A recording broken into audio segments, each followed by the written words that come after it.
Hey YouTube viewers, this is Body Mod Goth. Today, Frosty Musician, how you doing? Okay, so now you're intruding on my video. No, it's fine. I am definitely going to intrude on your video. What are you kidding? Okay, so okay, so today I'm going to present to you a video about tips for choosing a body piercer. The reason this is so important is because a body modification, regardless of what your terms are for in the long run, you probably plan on having it for at least 5 or 10 years, or whatever the case may be. In doing so, you also want it to be safely done, because this is, in a sense, a surgery or a surgical procedure, and many things can go wrong if you do not have an adequate piercer. However, this can be avoided by following these simple tips that I've studied for the past almost decade. So, my first tip would be, this is probably the simplest one. If you log on to the APP or safepiercing.org, the APP website, they have a section where you can locate a piercer that is recognized by the APP. And whenever they are recognized, not certified, but whenever they're recognized, they have gone through the bloodborne pathogen tests, all of the safety protocols that need to be gone through to ensure that the piercer is following safe procedures. That's one surefire way that you know that you have someone that's doing fairly adequately.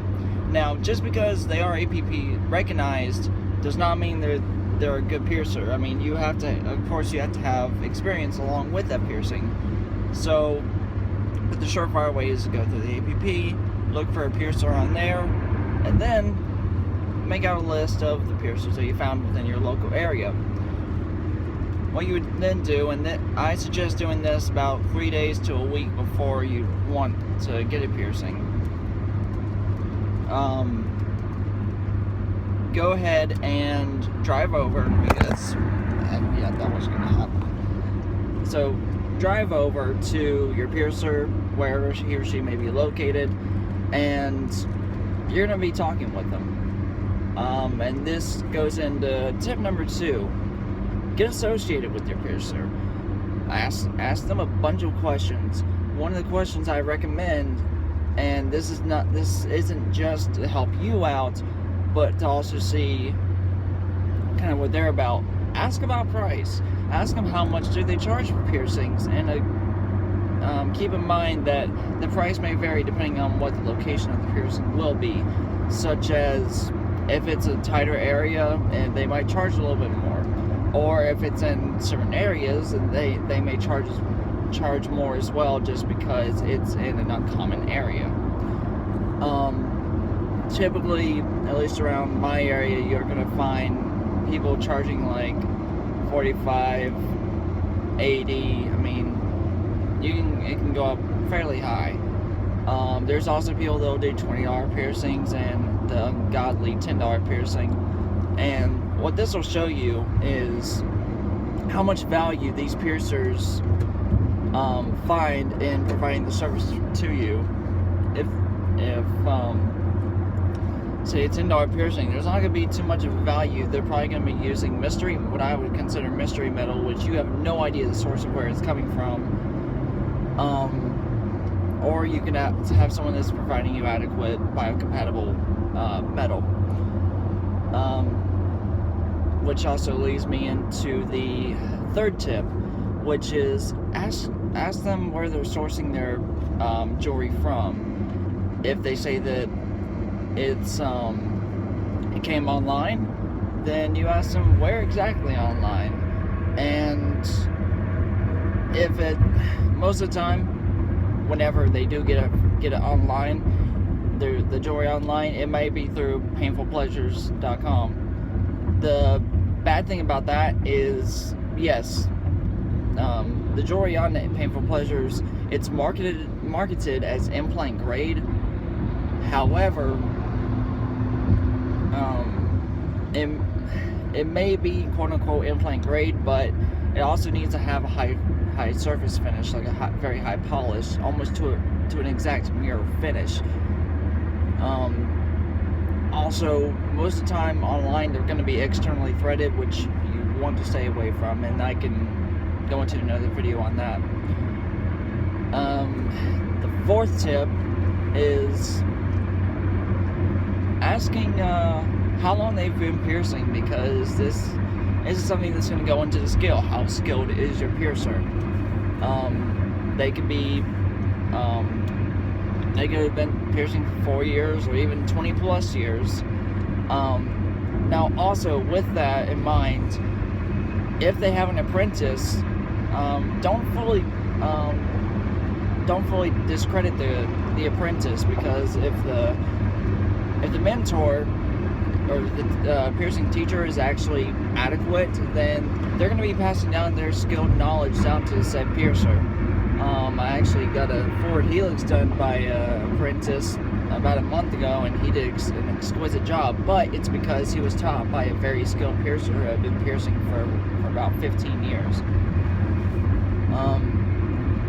Going back over to tip number 3 on the jewelry source, there's 3 main brands that you want to look out for in a good way. It's Nanometal, Industrial Strength, and Neometal.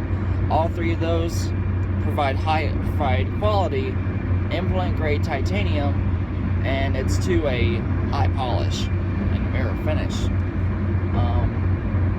Even my wife can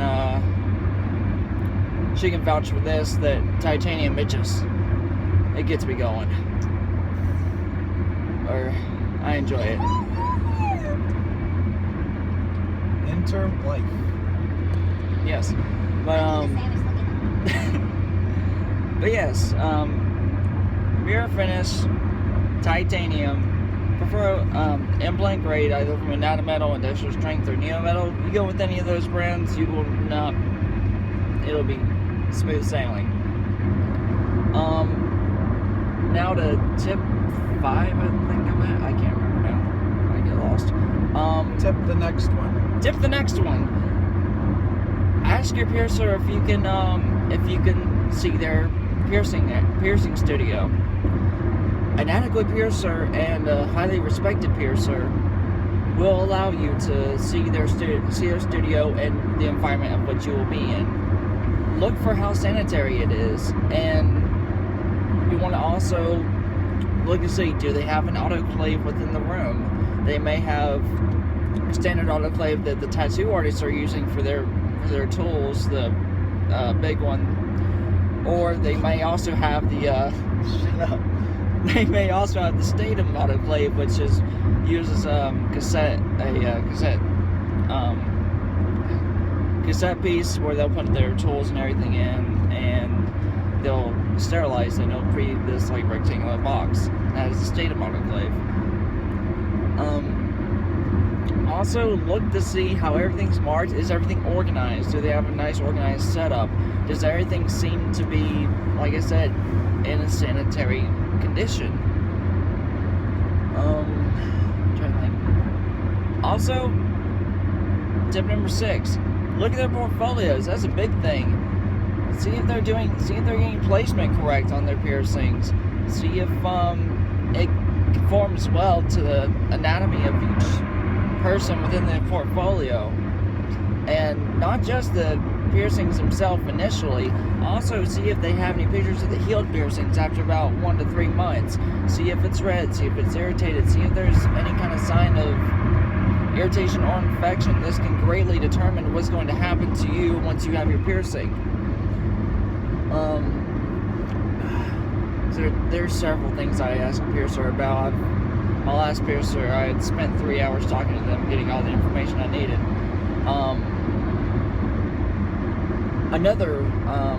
This just hit me. Another brand that's pretty good, if they were sourcing the jewelry before 2016, Metal Mafia. Back in 2016, they received their certification to be ASTM F136 implant grade, more specifically ASTM F136 6AL 4V ELI. And if you want if you want more information on what all that is, you can check out the Modified World. JC Potts has a really good video on what is good jewelry and what is crap jewelry. But In other words, it's certified shiny. yes, it's certified shiny. But yeah, ask your piercer when they got the Metal Mafia. Don't ask if they got it before 2016 because that gives them reason to say go ahead and say yes and try and get you as a client. Ask them how far back they sourced the jewelry. If it was prior to 2016, I wouldn't recommend it. But if it was within the last few months of it being now 2017, then yeah, go for it. Another tip, which I ask all piercers, because this is a technique that is not widely known, at least not to many local piercers. Ask your potential piercer if they understand the needle bevel theory, and if they do, then great. If they don't, there's not really need to explain to them what it is, because if they don't know it, then yeah. But for your own knowledge, the needle bevel theory, or bevel needle theory, however it goes, I can't recall. What the theory suggests is that because of the bevel of the needle, it's only beveled in one way. It's not beveled on both sides. That bevel, as it enters into your dermis, is going to create drag and cause the needle to go downward instead of straight. So the needle will need to be at a certain angle depending on how thick your anatomy is to have a straight and aligned piercing. So anywho, I believe that's all the tips I have for you. I've covered... Shit, what have I covered? I've covered... Types of metal for piercings. The source of their jewelry, what their price is, checking the status of the studio, is it clean, Piercer's knowledge. piercer knowledge, and First of all, picking a piercing that suits your anatomy. yes, also another good way to tell if you've got a good piercer is if they're able to give you a piercing idea, or an idea for a piercing that well suits your anatomy. If they are able to do this and be fully confident, or to be like, or they can't really give you one way or the other, then I personally wouldn't go to them, because yeah, it's exactly, it's like finding a hairdresser in that sense. So there you go. Those are my few tips, or several tips in choosing your body piercer so that you can have an awesome body piercing experience. I may do a video on choosing your tattoo artist, although I'm not as well versed in tattoos as I am piercings.